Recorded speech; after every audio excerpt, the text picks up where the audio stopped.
있습니다.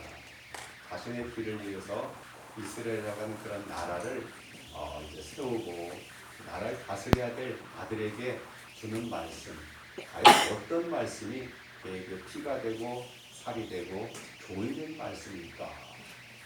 굉장히 중요한 말씀 아니겠습니까? 그런데 열왕기상 2장에 보면은 그 내용이 담겨져 있는데요.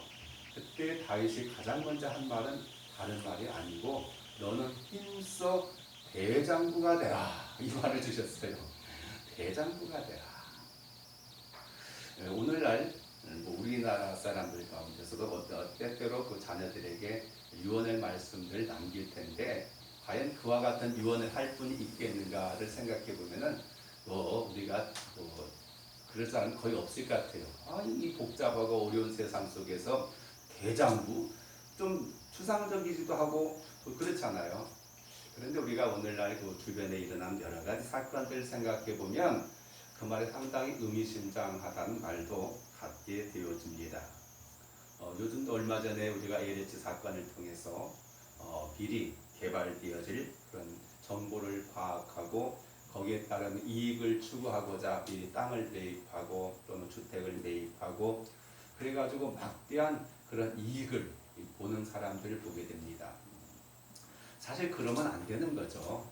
자기가 주어진 그런 공직으로서 그런 공인으로서 그런 것들을 다 비밀로 해가지고 지켜나가야 되지. 그 사람들이 먼저 자기들의 이익을 위해서 땅을 사고 이익을 추구해버리면 누가 그런 사람 믿고 그 국가 일을 중요한 일들을 맡기겠습니까? 그런 일이 아니더라도 또 귀한 그런 직분에 있을 때에는 많은 사람들이 신임을 받아야 되고 인정을 받는 자세가 참 중요합니다. 그런데 우리가 얼마 전에도 어떤 여러 가지 성적인 관계 또 물론 과거에 비해서 지금은 성에 대한 그런 개념들이 상당히 달라지고 거기에 법제화 되어가지고 성추행이라는 게 사실 약간은 모호한 것도 많이 있습니다. 왜냐하면 똑같은 행동이라 할지라도 상대방이 내가 그것을 갖다 불쾌하게 생각하고 성적으로 모욕을 당했다 생각하면은 죄가 되고 그냥 장난이었어 하면은 아무런 일이 없고 사실 우리는 오랫동안 역사적으로 또는 윤리적으로 습관적 관습적으로 보게 되면 그런 부분에 상당히 관대해 있고 그냥 너그러운 편이 되었습니다. 그럴 수도 있지만 그까짓 그럴 수도 있겠는데 지금은 이것이 법으로 만들어져 가지고 이게 그렇게 고발이 들어가면은 거기에 따라서 수사가 진행되게 되어지고 또 거기 어려움이 많이 되어지는 걸 볼 수 있습니다. 그런데 안타까운 것은 그런 일을 당할 때 사람들의 그 태도를 우리가 생각해 볼 필요가 있습니다. 대부분의 사람들은 어떻게 합니까? 일단 어떤 정보가 흘러나가서 어떤 사건이 발표하게 되게 되면 많은 사람들이 그걸 부인하고 변명하고 그러다가 나중에 꼼짝달싹 할 수 없는 증거가 나오게 되어지고 증인이 나오게 되면 그때서 내가 잘못했습니다 라고 하는 거 보면은 참 안타까운 일들을 우리가 보게 됩니다. 처음에는 막 기자들 앞에 절대 그런 일이 없고 같이 막 고소하고 그 명예훼손을 해가지고 막 고소하는 그런 일들이 나오면서 정말로 억울하다라고 말하고 있습니다. 그래요. 근데 억울한 일 당하면 안 되죠. 없는 일을 만들어가지고 요즘은 거짓 그런 뉴스들이 참 많이 있습니다. 유튜버라고 하는 그런 새로운 직업이 생겨가지고 별일들이 다 생겨요. 그냥 사람들이 호기심 끌게 만들 수만 건수만 올라가면 조회수만 올라가면 수입이 생기니까 별 일을 다 저지르는 그런 시대 속에 살고 있는 걸 보게 됩니다. 근데 정말로 다윗의 유언처럼 정말 대장부답게 여자도 마찬가지죠. 우리가 올바르게 행동할 수 있고 잘못할 수 있습니다. 사람이기 때문에 그때 내가 참 잘못했습니다. 용서해 주십시오. 이렇게 말하면 누가 예수님께서 가늠하다가 현장에 잡힌 여인을 갖다가 내어놓고 너희 가운데 죄 없는 자 먼저 돌을 들어 던지라고 할 때 다 물러갔던 것처럼 누가 돌 던질 수 있는 사람이 어디가 있습니까? 기자들이 떠들고 또는 의원들이 떠들고 막 여러 가지 떠든다 할지라도 다 뒤를 캐내면 다 그런 구린 구석은 다 있어요. 그냥 누가 그냥 그걸 집요하게 안 파고 그냥 모르는 채 넘어가니까 넘어가는 거지. 안 그렇습니까? 그렇기 때문에 우리가 솔직하게 고백해가지고 내가 정말 잘못했다 걸받게 떠면은 누가 거기다 돌 던질 사람이 어디가 있어. 그냥 거기에 따르는 그런 법을 통해서 제재를 당하게 되는 걸 우리 보게 됩니다. 그러나 대부분의 사람들은 내가 했던 잘못에 대해서 그것을 벗어나는 방법을 가지고 나의 어떤 외부에서부터 아니면 어떤 잘못된 그런 제도를 통해서 책임을 전가하는 게 많아요. 어쩔 수 없습니다. 왜냐하면 우리가 창세기 3장에 보면 아담과 하와가 하나님께서 따먹지 말라고 했던 선악과를 갖다 따먹고 난 다음에 하나님께서 그들 찾아도 안 보여가지고 이상해가지고 야 아담아 부들가지고 부르니까 그 아담이 숲 속에 있다가 아이고 너 왜 거가 있어? 라고 말하니까 내가 벗었으므로 숨은 나이다. 누가 너에게 벗은 걸 고했냐 했더니 이제 그때부터 나오잖아요. 그때 한 말이 뭡니까?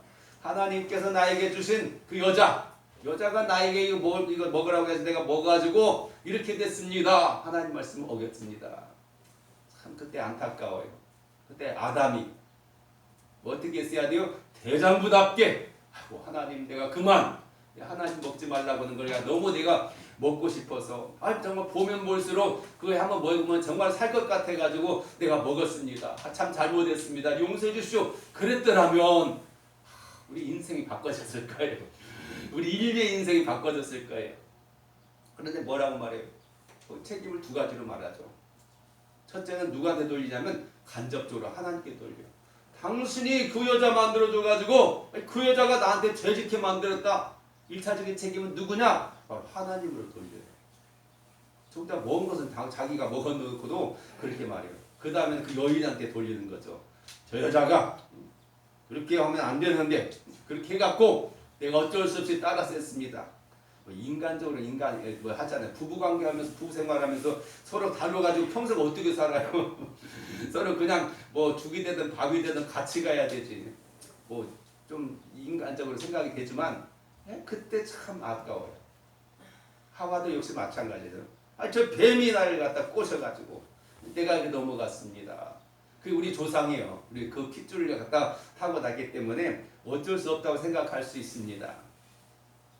그래서 성경에 보면 커다란 그런 변명에 대한 장들이 3번에 걸쳐 나와요. 가장 처음으로 나온 것이 바로 아담과 하와의 이야기고, 그 다음 2번째 나온 것이 오늘 본문에 나오는 바로 아론의 변명이 나오게 됩니다.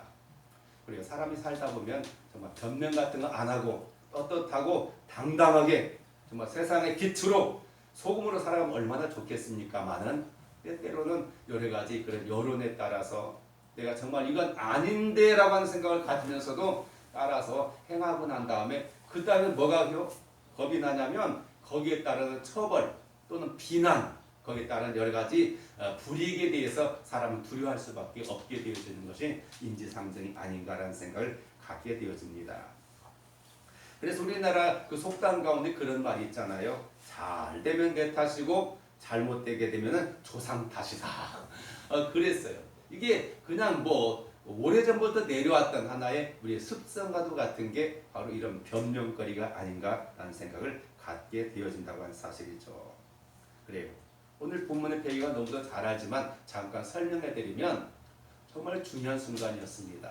출애굽한 이스라엘 백성들 그리고 하나님의 산 호렙산에 가까이 이제 와가지고 정말로 하나님의 백성으로서 하나님과 언약을 맺기 전 아주 중요한 순간이었고, 그 과정 속에서 모세는 이제 40일 동안 하나님 전에 나아가서 금식하면서 하나님께 기도하고 말씀을 받고 하는 그런 과정이었어요. 백성들은 밑에서 그 모세를 기다리고 있었던 그런 상황이었습니다. 그런데 사람들이 참 끈기가 없어. 우리나라 사람이 정말 급하긴 급한데 이스라엘 사람도 좀 그런 것 같아요. 40일 정도 이제 되는데도 불구하고 도대체 산에 올라갔다고 했더니 산에 가봐야 먹을 것도 없고 마실 것도 없고, 근데 지금 안 오니까 이거 죽은 거 아니야. 우리가 막연히 기다려가지고 언제 올지 모르는 사람 기다릴 수 없지 않냐. 왜냐하면 사실 그들이 나오긴 나왔지만 더 중요한 건 뭐예요? 갈 데가 있어야 되는 거 아니겠습니까? 나오는 게 문제가 아니요. 그 다음에 나의 행선지가 나의 목표가 분명해야 되지 사람이 살아가야 할 소망이 있는 거 아니겠습니까? 근데 그 일을 하기 위해서는 뭔가 있어야 되는데 전혀 대책은 없거든요. 불안한 마음을 인간적으로 충분히 이해할 수 있어요. 그래서 그들이 오늘 본문에 말씀했던 것처럼 그렇게 말해요. 막 뭐 아론에게 쫓아가가지고 우리가 이거 안 되겠다 해가지고 막 그렇게 말하고 있어요. 근데 결국 아론이 그것을 갖다가 그들에게 너희들 가지고 뭐 만들려면은 금붙이 가져야 하니까 막 귀걸이, 그때 당시도 벌써 귀걸이가 금 귀걸이가 유행했던 것 같아요. 세상 애굽에서는 이게 참 유행이라는 거 계속 돌고 돌아가는데 지금 몇 년 전에 이게 이 모세 시대는요 기원전 한 14세기 정도 돼요. 그러니까 지금으로부터 엄청나게 옛날 한 3,400년 전 그때도 그때 여자들이 금으로 귀걸이하고 다니는 것 같아요. 코걸이도 있고 보면은 막 그랬었는데 어쨌든 그들이 그렇게 갖고 왔어요. 가가지고 그것으로 이제 용광로를 녹여가지고 금송아지를 만들었어요. 왜 그랬을까요? 그들이 애굽에서 보고 들은 것이 그거거든. 애국 사람들이 좀 여유가 있고 뭐한 사람들은 번쩍번쩍 거리는 금으로 만들어 놓고 그걸 집에다 마시는 아니 마을에다 놓고 거기 가서 뭐 기도하거나 막 복을 빌고 하는 걸 보니까 신이라면 뭔가 그런 형상을 만들어야 되고 귀한 것을 만들어야 돼 생각해가지고 그렇게 금송아지를 만들었던 거죠. 모세는 하나님께 기도하고 돌판에다가 계명을 받아가지고 내려오는데 그 백성들이 막 잔치를 베풀고 있어. 술 마시고 춤추고 노래하고 막 뭐가 그렇게 좋은 일이 있는가 해가지고 모세가 보니까 세상에 금송아지 만들고 그것이 우리를 애굽에서 인도낸 신이라고 하고 거기서 서로 마시고 추고 막 놀고 있는 거예요. 축제를 벌이고 있는 거예요. 너무 화가 난 모세는 그 돌판에 갖다 던져 깨버리는 거예요. 그러고 나서 지금 오늘 본문에서 아론에게 말하는 거예요. 뭐라고 말했습니까? 이 백성이 당신에게 어떻게 하였기에 당신의 그들 큰 죄에 빠지게 하였느냐 라고 지금 호통치는 거예요. 사실 인간적으로 보면은 아론은 모세의 형이잖아요. 그러나 지금은 형과 동생의 관계가 아니에요. 이스라엘의 지도자 그리고 그 백성 그리고 하나님의 종 그리고 일반 백성으로 생각해 볼 수 있어요. 그 권위로 가지고 하니까 그때 하는 것이 바로 변명이에요. 뭐라고 말합니까? 아론이 이르되 내 주여 노하지 마소서 이 백성의 악함을 당신이 아나이다. 그래요. 우리가 참 중요한 건 뭐냐면 변명에도 뭐가 있냐면 거기에 일부의 진실이 있어요. 그 진실을 근거로 해가지고 자기의 생각과 자기의 행동에 대해서 합리화시키는 게 변명이잖아요. 전혀 없는 걸 만드는 그런 완전한 거짓말이 아니라 100%의 거짓말이 아니라 섞어버리는 거예요. 그래서 사람들이 이 진실도 있고 거짓도 있고 그래서 헷갈리는 거예요. 이게 사람들에게 모호한 것이고 우리가 그걸 분별할 수 있는 게 굉장히 중요한 과정이라고 볼 수 있어요. 정말 그 백성이 얼마나 악합니까? 모세한테도 몇 번씩 대들기도 하고 반항했던 그거 알잖아요. 이게 뭐 아론도 그걸 가지고 하는 거예요. 이 백성들이 어떤 사람인지 당신 알잖아. 그러면서 뭐라 말합니까? 내게 말하고 우리를 위하여 우리를 인도할 신을 만들라. 이 모세 곧 우리 애굽 땅에서 인도한 사람은 어찌된 알 수 없는 아기로. 그래서 그들에게 금각보라 해가지고 뭐라고 말하냐 재밌는 게 그 다음에 말도 안 되는 거짓말을 하게 돼요. 변명하게 됩니다. 그것을 불에 던졌더니 용광로 속에 집어넣었더니 용광로 속에 금송아지가 나왔다고 말해요. 이게 말이 되는 거요. 그냥 어떻게 저절로 나오게 됩니까? 그렇게 변명합니다. 근데 재미있는 것은 그 다음에 있는 이야기 모세의 이야기가 그 다음에 나와요. 25절에 보니까 모세가 본즉 백성이 방자하니 이는 아론이 그들 방자하게 하여 원수에게 조롱거리가 되게 하였다. 이게 사실 이 아론의 변명은요 정말로 쓸데없는 말장난이 될 수밖에 없었어. 모세는 뭐라고 생각해요? 저 아론 때문에 백성이 방자에 행한다라고 결론을 내리고 있다라고 성경 우리에게 가르쳐주고 있는 것입니다. 그래서 이 변명이 주는 교훈을 우리가 생각해 보기를 원하는데요. 이 변명은 우리가 알아야 될 것은 교묘한 거짓말인 것을 우리가 알 필요가 있어요. 근데 사실 우리나라 사람들은요 이 거짓말에 대해서 굉장히 친숙해요. 그래서 하얀 거짓말 이렇게 말하기도 하고 사소한 거짓말 그냥 장난 같은 거짓말 이런 것들로 해가지고 아주 익숙해져 있어가지고 이거 그럴 수도 있지 그런 가지고 따져버려 하는 게 좀 너그러운 것인지 아니면 우리가 그냥 워낙 험악한 세상을 살다 보니까 어쩔 수 없이 그렇게 해가지고 어려운 위기를 극복하다 보니까 그게 습관화되는지는 모르겠습니다만은 상당히 거짓말이 일상화되어져 있는 것이 많아요. 근데 사실은 외국 같은 데나 성경을 보면요 전혀 그렇지 않습니다. 심지어는 거짓말하는 자는 천국에 들어가지 못한다고 말해요. 분명히 그것을 보면 구약이나 신약이나 한결같이 거짓말에 굉장히 엄격합니다. 그래서 미국 사람은 그래 차라리 성적으로 이렇게 가지고 뭐 어떤 이런 것보다도 더 심각한 죄가 뭐냐? 거짓말하는 죄입니다. 오늘 우리는 그게 아니잖아요. 아이고 거짓말 같은 거 무슨 그게 큰 거라고. 그냥 실질적으로 어떤 물리적인 어떤 피해를 보았으거나 아니면 어떤 상처를 입거나 뭐 이런 게 아니고 뭐 그럴 수도 있다고 생각하는 게 많아요. 그런 면에서 좀 너그러운 문화 차이가 잘 보이겠습니다. 그러나 그건 잘못된 거죠. 알아야 될 게 바로 그겁니다. 출애굽기 32장 1절에 4절에 보면요 이렇게 말합니다. 백성이 모세가 산에서 내려오며 더디움을 보고 모여 백성이 아론에게 이르러 말하되 일어나라 우리를 위하여 우리를 인도할 신을 만들라. 이 모세 곧 우리를 애굽 땅에서 인도해낸 사람은 어찌 되는지 알지 못함이니이다. 아론이 그들에게 이르되 너희 아내와 자녀의 귀에서 금고리를 빼어 내게로 가져오라.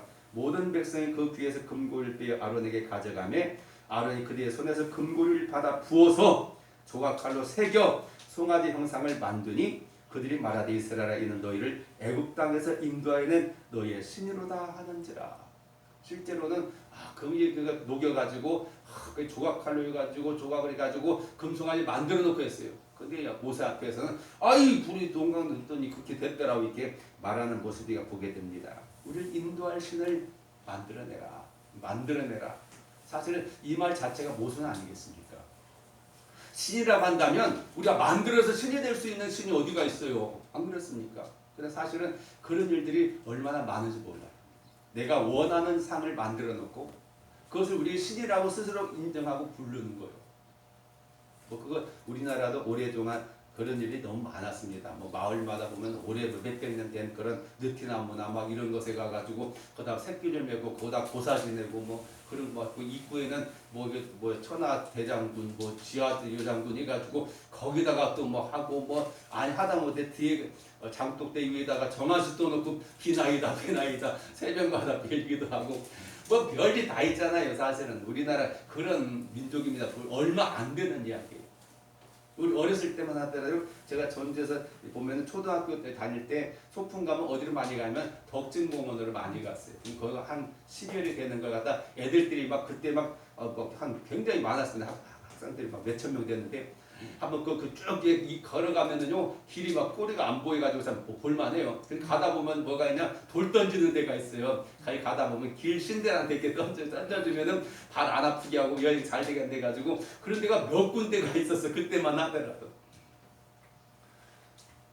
얼마 안 되는 이야기라니까요. 그러니 옛날에는 어찌 오죽했겠는가 생각을 우리가 볼 수가 있습니다. 그렇게 우상을 만들었어요. 근데 정말로 자기가 책임을 져야 되는 거죠. 그런데 안 그래요. 핑계 대가지고 변명하기 급한 걸 우리 보게 돼요. 그리고 또 하나의 사건은 어디에 나오면 사무엘성에 보면 나옵니다. 사무엘상 15장 20절과 21절에 보면요. 사무엘이 이르되 나는 실로 여호와의 목소리를 청종하여 여호와께서 보내신 길로 가서 아말렉 사람을 진멸하였으나 다만 백성이 그 마땅히 멸할 것 중에서 당신의 하나님 여호와께 제사하려고 양과 소를 끌어왔나이다 하는지라. 사울의 변명이 나와요. 하나님께서는 이스라엘의 초대 왕으로 사울을 세우셨고 그를 통해서 이스라엘의 굳건한 나라가 되길 원하고 또 사울의 왕제가 이어지길 원했어요. 전제는 하나님의 말씀에 절대 순종하는 것을 통해서 그 하나의 사례를 통해서 아말렉을 진멸하라고 그랬어요. 왜냐하면 아말렉이라는 족속은 유목민의 하나로서 아주 잔인한 족속들이었어요. 과거 이스라엘 백성이 광야 생활할 때도 많은 괴로움을 주었고 이제는 때가 되었기 때문에 그 사람들을 진멸하라고 하는 그런 결정적인 명령을 주었어요. 그야말로 하나님의 명령 이루어야 될 그런 이기고 하나님의 뜻 가운데서 그들은 전쟁에 승리했어요. 근데 문제는 진멸은 뭐냐면 사람만이 아니라 거기에 따른 모든 짐승까지 죽여야 되고 재물도 불태워버려야 돼요. 이것이 하나님께 진멸하는 거예요. 왜냐하면 그의 씨도 안 남겨주는 게 하나님의 건거예요. 근데 그 명령을 갖다가 했는데 어떻게 했냐면은 좋은 돈, 소 이런 거 보니까 욕심이 생기는 거예요. 이걸 죽여버리면 아무것도 아니잖아요. 이걸 갖다가 집에 갖다 놓고 또 이걸 갖다가 돈을 따지면 얼마씩이요. 어이고 너무 아까운 거예요. 그래가지고 그걸 숨겨놨어요.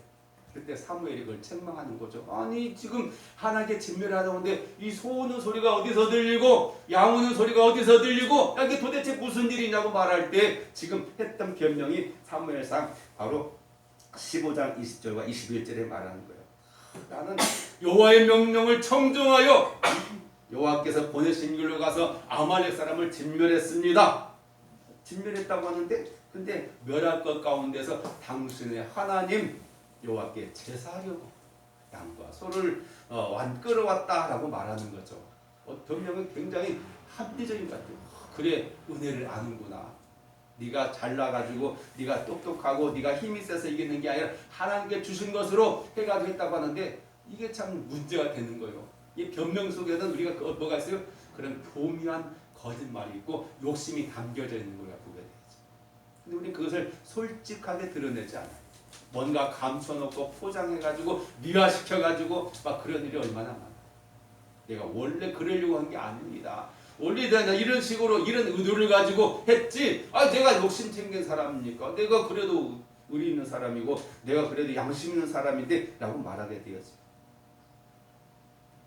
그런데 그때 우리가 유명한 말 하나님께서 원하시는 게 뭡니까? 제사가 아니라 순종이 제사보다 낫다라고 하는 사무엘 선지자의 교훈을 들을 수밖에 없게 되었죠. 그러면서 한 말이 그에게 돌아온 게 뭡니까? 이로 인하여 당신은 하나님께서 당신을 왕의 자리에서 쫓아내 버렸습니다. 더 이상 당신은 왕을 할 수가 없게 될 거라고 말이죠. 굉장히 무서운 말이에요. 설마 그걸 생각했더라면 과연 사울이 그런 변명거리나 아니 그런 양이나 소의 욕심을 냈겠는가 생각해 볼 수 있어요. 오늘 우리가 사실 그래요. 사소한 그런 거짓말이나 사소한 변명거리나 사소한 핑계가 나중에 우리의 커다란 발목을 잡게 되어지고 우리를 하여금 한 걸음 나가지 못하게 하는 그런 결정적인 원인이 될 수 있는 것을 우리가 알아야 돼요. 요즘 보면 우리나라 대권 주자들이 막 당마다 막 거기 10명 가까이 나와가지고 내가 이 대통령이 돼가지고 백성을 나라를 바로 세우겠습니다. 사람이 많이 나와요. 그 중에 우리가 잘 아는 대로 한 두 사람이 현재는 많이 표면에도 나오죠. 어떤 분 보니까 또 그냥 갑자기 그냥 그동안 속에 있던 것들이 막 나와가지고 막 약간은 어려움도 당한 것 같은데 어쨌든 그렇습니다. 그들이 결정적이 바로 그거요. 전에는 사소했던 것들이 다 막 빨간 벗겨져가지고 그냥 나오다 보면 그것에 발목 잡혀가지고 한 걸음도 못 나가는 사람들 얼마나 많을지 모르겠습니다.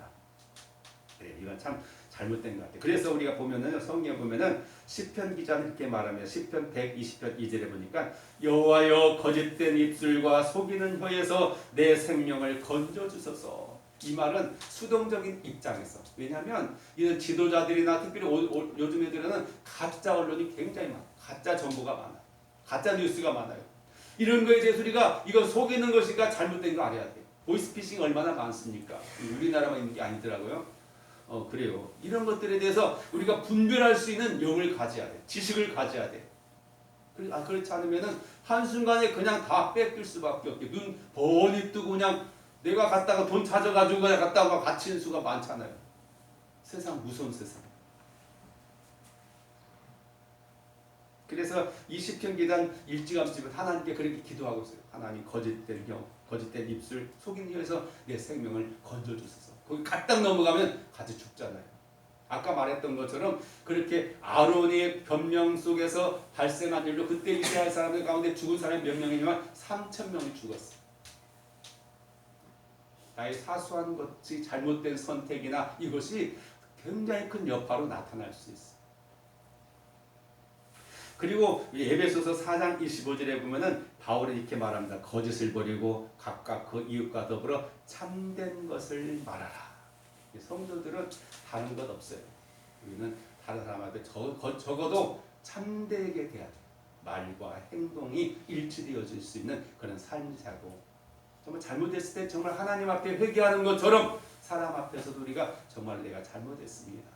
그때 생각을 내가 잘못했고 판단을 잘못했고 아니면 내가 욕심에 빠져서 그랬습니다라고 하는 그런 고백을 함으로써 우리가 서로의 관계를 맺어야지. 왜냐하면 이런 거짓말이나 변명이 자꾸 되게 되면요, 나중에 발각되면 얼마나 부끄러운 일이 될 수밖에 없는 것처럼, 그리고 상호 간에 뭐가 생기냐, 불신이 생길 수밖에 없어요. 부부 간의 관계 속에서 서로 거짓말하고 변명하고 자꾸 속이게 되면 어떻게 될까요? 모를 때는 속아 넘어갈 수 있어요. 근데 나중에 이게 돌고 돌아가지고 또 결국 우리는 알게 되어지거든. 시간이 지나면. 그때는 우리가 그 배신감, 허탈감, 사람에 대한 상실감 이런 게 생기잖아요. 사전에 우리가 조그만 할 때 미리미리 방비하고 대비하는 그런 자세가 필요하지, 나중에 커가지고 그렇잖아요. 이번에 집사람 며칠 전에 그 검진했더니 뭐 위에 뭐가 있어가지고 떠가지고 조직 검사했다고 하는데, 그래요. 요즘 그런 것들이 우리가 정기 검증을 통해서 미리 다 조사해 보잖아요. 그래가지고 미리 사전에 우리가 미리 발견하게 되면 손쉽게 고칠 수 있어요. 근데 그냥 괜찮아, 넘어가게 되면 이거 점점점 커져. 우리 자각도 못한 사이, 나중에 자각하게 되는 순간에 이미 늦어버려. 수술도 못하고. 그러니까 우리가 이 암덩어리처럼 우리가 정신적인, 영적인 이런 암이 우리 안에 자라게 하는 요소가 뭐야? 사소한 변명이나 거짓말에서부터 비롯되는 걸 알아야 돼. 오늘 우리 사회가 안타까운 것은 교회가 또 성도들이 사회에서 우리가 정말 온전한 본을 보여야 되는데 그렇지 못한 거에 대해서 정말 부끄러운 일이 많아요. 목사로서 마찬가지입니다. 요즘 따라 목사가 많아서 그런지 참 그런 사람들이 참 많아요. 왜냐하면 이런저런 신학교나 막 이런 데서 해마다 배출되는 목사들이 수백 명, 수천 명 되고 그냥 막 살이 막 이렇게 막 우죽순에 나와가지고 나온 사람이 많아요. 근데 실제로 목회하는 사람 별로 없어. 우리 친내교 신학교만 하더라도 그 신학대학 해가지고 정식 나와가지고 목회한 사람 몇 명 안 돼. 물론 그 뭐 여러 가지 사회적인 현상도 되었지만 그러다 보니까 명칭은 목사 가지고 있으면서도 정말 이런 사람도 있고 저런 사람도 있고 별 사람이 다 있다 보니까 참 부끄러워요. 사실 부끄러운 게 많습니다. 정말로 쥐구멍에 들어가고 싶은 사건들이 많은데 근데 정말로 정신 차려요. 그것은 우리 스스로도 분별할 수 있는 능력을 갖는 게 중요하다고 볼 수 있습니다. 그 다음에 중요한 것은 변명은 책임을 전가하는 것이라고 볼 수가 있겠죠. 그래서 이 죄 문제를 해결하는 데는 사람들이 한 5가지의 그런 태도가 있는 것을 우리가 발견하게 됩니다. 사람들이 가장 먼저는요, 죄를 숨기려고 하는 게 있어요. 우리 어린아이들도 보면 그렇잖아요. 어린아이들이 부모 몰래 뭔가 하지 말라고 하게 되면 일단은 무엇부터 해요? 숨기려고 해요. 근데 어른은 딱 보면 알잖아요. 벌써 얘가 무슨 잘못을 저질렀고 무슨 일을 저질렀는가 딱 보면 아는데 그래도 이 어린애들은 일단 뭐가 생기냐? 숨겨야 된다고 생각해요. 이거 들키면 혼날 것 같고 이 굳으면 꾸중 들릴 것 같고 이것 때문에 뭔가 거기다 제재가 있을 것 같아가지고 벌써 눈치 빨아가지고 숨기려고 하는 게 기본적인 자세예요. 어린아이만 아니죠. 똑같아요. 어른도 마찬가지입니다. 그 다음에 숨길 수 없을 때는 2번째, 그것을 합리화시키고 정당화시키려고 핑계거리가 돼.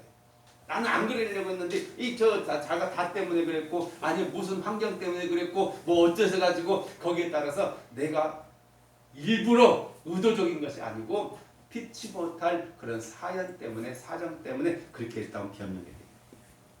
그 다음에 3번째로는요, 죄에 대한 보상을 하려고 해요.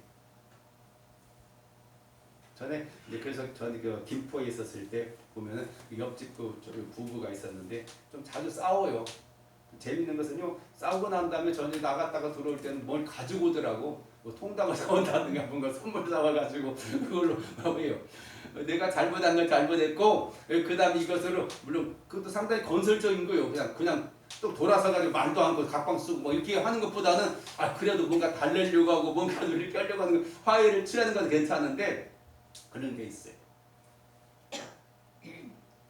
그래서 우리가 종교적으로 어떤 사람들은 그래서 그런 어떤 분이 내가 아는 사람이 제주도에서 목회했을 때 그분은 목회 대상자 그때는 일본 사람들이 우리나라에 와가지고 막 현지처들 이렇게 많이 두고 그때는 일본은 잘 살고 우리나라는 가난했던 시절이니까요.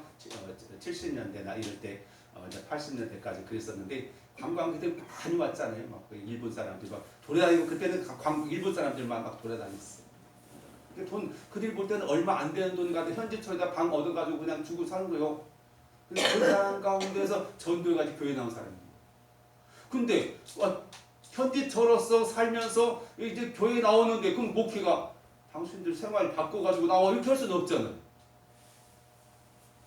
일단은 받아들이고 근데 회개하고 용서받고 하나님 앞에 바로 구원받기 위해서 복사를 해야 되잖아요. 근데 그런 분들이 나름대로 뭐는 괜찮으니까요. 경제적으로는 괜찮아. 그들한테 받으니까. 그걸로 그 헌금하고 이런 걸로 자신의 그 생활에 대해서 나름대로 뭔가 그걸로 보상하려고 하는 심리가 있는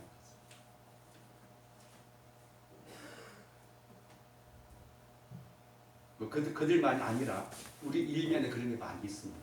네 번째는요. 자신의 몸을 자학하면서 처벌하는 사람이 있어요. 그려 이 병신같이 이 잘못된 것 가지고 뭐 한 사람은 극단적인 행동을 가지고 하기도 하는 것이 나오게 되고요. 그 다음에 또 한 사람은 다른 사람 죄를 가서 전가시키는 그런 사람이 있는 걸 보게 되어지는 거죠. 그래서 우리가 잘 아는 대로 아까 말했던 것처럼 창세기 3장에 보면 10절 이하에 죄를 전가시키잖아요.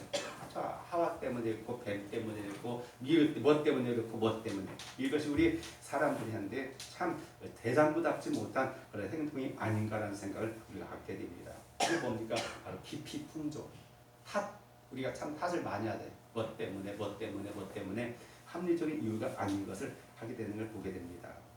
세 번째는요, 정직하지 못한 삶을 사는 사람들은 바로 이 변명거리가 많게 되는 걸 우리가 보게 되는데요. 제리 화이트 박사는요, 정직, 도적 그리고 양심이라는 책을 썼는데 여기서 그는 정직함에 대해서 네 가지로 분리해서 말하고 있습니다. 첫 번째, 일반적인 정직. 이것은 자기 스스로 양심적으로 거짓말하지 않고 살려고 하는 사람이 있어요. 우리 주변에 그런 사람이 있습니다. 정말로 정직하게 살고 똑바로 살아야 하는 사람이 있죠. 그 다음에 두 번째로는요, 법률적인 정직이 있습니다. 남이 보든지 안 보든지 내 스스로 소신껏 법률 안에서 내 할 바를 다하는 그런 정직이 있다고 합니다. 세 번째는 내면적인 정직입니다. 하나님께 내게 주신 양심에 따라서 양심. 사실 이 양심이라고 하는 그렇잖아요. 이 양심도요. 근데 우리가 보니까 양심도 성경에도 보면은 오염된 양식이 있어. 어떤 습관화되면은요, 양심이 죄가 죄인 것을 자각하지 못하게 되었죠. 우리가 요즘엔 차를 타고 다니면서 내비게이션 같은 거 있어가지고 거기 보면 어떤 여성이 자꾸 말하잖아요. 너무 빠르니까 속도 줄이라고 뭐라고 간섭이 굉장히 많아요. 그런데 계속 그걸 어기고 가면은 나중에 말하지 않아 버리면 그냥 네 마음대로 하라고 가지고 말하지 않게 돼요. 근데 요즘에 나온 차들 보니까요, 그것이 안 되면은 차가 아예 안 가버리고 그냥 시동도 안 걸리고 꺼져버리고 이도 안 움직이게 만들어버리더라고요. 아예 만들기를 그렇게 만들어버리더라고요 지금. 바로 이것이 이제 그냥 양심이라고 하는 게 항상 깨끗함을 유지할 수 있어요. 오염되지 않도록, 나쁜 욕심에 끌리지 않도록. 그 다음에 네 번째는 성서적인